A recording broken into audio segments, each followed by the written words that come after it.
السلام علیکم ناظرین، میں ارشد خان ہوں اور آپ دیکھ رہے ہیں یوٹیوب پر چینل راہ حق ویب ٹی وی۔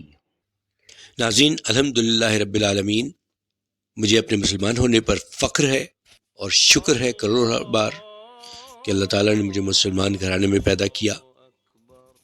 اللہ تعالیٰ نے جب دین مکمل کر دیا تو میرا یقین ہے کہ قیامت تک آنے والے جتنے بھی حالات و واقعات یا جتنے بھی مسائل ہوں گے، ان تمام مسائل کا حل صرف اور صرف قرآن و حدیث سے ہی ملے گا۔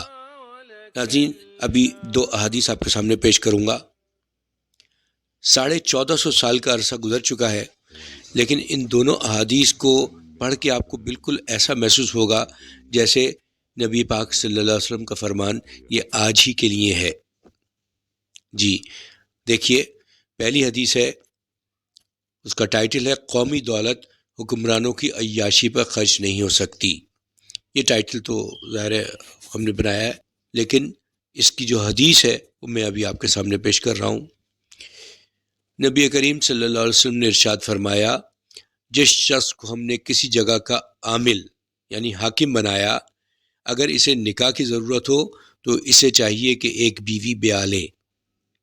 اگر اس کے پاس کوئی خادم نہ ہو تو اسے چاہیے کہ وہ ایک خادم خرید لے، اور اگر اس کا کوئی گھر نہ ہو تو اسے چاہیے کہ ایک گھر بنا لے۔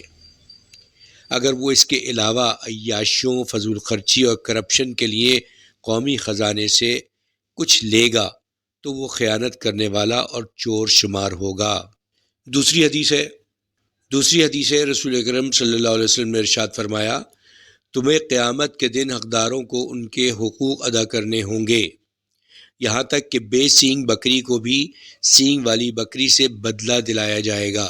اور یہ بالکل دونوں احادیث اس قدر جس کو کہنا چاہیے کہ لگتا ہے جیسے آج ہی کے لیے نبی صلی اللہ علیہ وسلم کا فرمان ہو۔ جانور نہ تو احکام شریعہ کے مکلف ہیں اور نہ ہی ان کے لیے جنت یا جہنم ہے، پھر بھی اللہ ان کے درمیان انصاف فرما کر انہیں مٹی فرما دیں گے۔ تو ذرا سوچیں کہ انسانوں سے اللہ کیسا حساب لیں گے اور کس طرح ظلم یا حق تلفی کرنے والوں کو پائی پائی کا حساب دینا ہوگا۔ اللہ تعالیٰ مجھے بھی اور تمام مسلمانوں کو حقوق اللہ کے ساتھ حقوق العباد بھی پوری طرح ادا کرنے کی توفیق عطا فرمائے، آمین۔